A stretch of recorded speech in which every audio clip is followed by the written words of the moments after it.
मंदिरा की जो शॉप थी उसकी ही संख्या को बताया है पिछले 7 की समस्या। देखिए, जैसे मैंने पहले कहा कि हमारी जो प्रायोरिटी है वो औद्योगिक उत्पादन को बढ़ाने की है। $1 ट्रिलियन इकॉनमी जो माननीय मुख्यमंत्री जी का लक्ष्य है कि हमारी प्रदेश की इकॉनमी $1 ट्रिलियन पे पहुंचे, उस लक्ष्य पे आबकारी विभाग को भी एक महत्वपूर्ण जिम्मेदारी है। इस दिशा में मैं आपके सामने कुछ बातों को रखना चाहता हूँ। जब इन्वेस्टमेंट हुआ था उत्तर प्रदेश में, तो आबकारी विभाग को 137 MOU और उनकी टोटल वैल्यू को लेकर विपक्ष लगातार विरोध कर रहा है। विपक्ष जो सेकुलर पार्टीज अपने आप को कहती हैं, इन्होंने ही सबसे ज्यादा उत्पीड़न मुसलमानों का देश में किया है। उनके मन में डर बैठा के सत्ता में बैठे हैं ये लोग। और चाहे कांग्रेस का आप शासन देखें लगातार आजादी के बाद से, उसके बाद और भी पार्टीज आई स्टेट में जो सेकुलर पार्टीज अपने आप को कहती हैं, केवल मुसलमानों को डरा के उनका वोट लिया और सत्ता हासिल करी है। कल आपने स्पीच देखी, आपने बिल पढ़ा होगा, आदरणीय गृह मंत्री जी ने स्पष्ट किया है वक्फ बिल का वक्फ का जो मोटिव था, हम उस मोटिव को पूरा करना चाहते हैं। वक्फ का मोटिव था कि देश में रहने वाले आम गरीब मुसलमान, बेवा जो महिलाएं हैं, उनके जो अनाथ बच्चे हैं, उनकी भलाई के लिए वक्फ की प्रॉपर्टीज का इस्तेमाल होना चाहिए था। उनके लिए स्कूल्स बनने चाहिए थे, उनके लिए कॉलेजेस बनने चाहिए थे, उनके लिए हॉस्पिटल्स बनने चाहिए थे, उनके लिए आश्रय स्थल बनने चाहिए थे जहाँ पे वो रहें, उनकी देखभाल हो। लेकिन वो नहीं हुआ। इसका दुरुपयोग किया और कुछ वोटों के ठेकेदार जो उनके कम्युनिटी के हैं, जिन्होंने अपनी जेबें भरी हैं और और उन्होंने इसका दुरुपयोग किया है, औने पौने दामों पे उनकी प्रॉपर्टीज को लीज दिया है। एक सच्चा रिपोर्ट आई थी, सच्चा रिपोर्ट के आपने अगर पढ़ेंगे, वक्फ की जो प्रॉपर्टीज पूरे देश में है 8 लाख से ऊपर, 20,000 करोड़ का राजस्व आना चाहिए था, उनको इनकम होनी चाहिए थी जो उनकी कम्युनिटी की भलाई के लिए लगता। लेकिन कितनी आई है? केवल 200 करोड़ रुपए। आप सोचिए, 20,000 करोड़ के मुकाबले 200 करोड़ रुपए। बाकी पैसा कहाँ जा रहा है?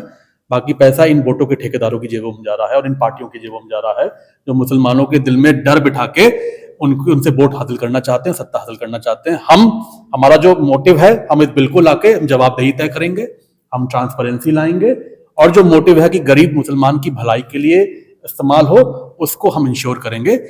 हम इसीलिए, और यही मोटिव हमारा है और इसी का विरोध विपक्षी पार्टियां करी। मैं ये मानता हूं कि बहुत सारे विपक्षी सांसद ये समझते हैं और उन्होंने भी शायद इस बिल का समर्थन किया है। मंत्री जी, एक सवाल और।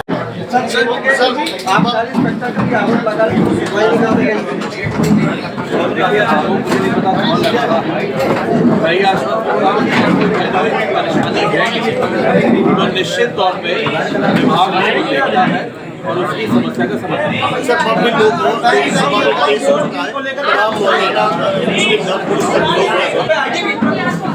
देखिए, अभी आपने कल लोकसभा में बिल पेश किया, आज राज्यसभा में चर्चा हो रही है। मैं कम से कम हम लोग ने जितना पढ़ा, आपने भी देखा होगा समाचार पत्रों वक्फ बिल जो सरकार ने पेश किया है वो आम मुसलमानों की भलाई के लिए। एक रिपोर्ट आई थी, सच्चा रिपोर्ट के मुताबिक वक्फ की जो संपत्तियां थी, उन संपत्तियों से जो देश में है वो करीब 8.5 लाख संपत्तियां देश में है। उन संपत्तियों से जो इनकम आनी चाहिए थी वो करीब 20,000 कितनी आ रही है? 200 करोड़, केवल 200 करोड़ रुपए आ रही है। आप समझ सकते हैं कितना दुरुपयोग हुआ है। और वक्फ जब बना था, उसका मेन जो मोटिव था कि जो महिलाएं हैं मुस्लिम समाज की, जो बेवा हो गई है, जो डिवोर्सी हैं, जो बच्चे अनाथ हैं, उनके लिए धार्मिक, उनके लिए चाहे स्कूल खोलना, कॉलेज खोलना, हॉस्पिटल खोलना और ये धर्म के काम करना। लेकिन क्या हुआ है, कुछ लोगों ने वक्फ की प्रॉपर्टी को होटल बनाने के लिए इस्तेमाल करने के लिए दे दिया, दुरुपयोग किया। निजी लोगों के अपने निजी इस्तेमाल के लिए प्रॉपर्टीज को ले लिया गया है। ये दुरुपयोग किसी भी कीमत पे बर्दाश्त नहीं किया जाएगा। सर बताते हैं कि अगर बिल पास हो गया तो न्यायालय में जाएंगे। वो तो देखिए, वो बिल्कुल भी है, स्वतंत्र है। न्यायालय जाना हर व्यक्ति का अधिकार है। लोकतंत्र में कोई भी अपनी बात न्यायालय में नहीं कह सकता है।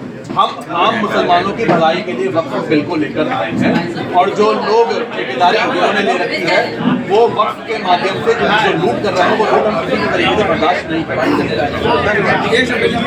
तो अभी आबकारी मंत्री नितिन अग्रवाल ने वक्फ बोर्ड पर अपनी राय रखी है और उनका कहना है कि जो विपक्षी पार्टी है सिर्फ वोट बैंक की राजनीति के लिए जो है इस बिल का विरोध कर रही है। फिलहाल देखने वाली ये बात होगी कि आज राज्यसभा में वक्फ संशोधन बिल लाया जाएगा तो उसमें किस तरीके का हंगामा और क्या कुछ विपक्षी पार्टियों के तरीके से तरफ से रणनीति आती है। बने रहे प्राइम भारत न्यूज के साथ में।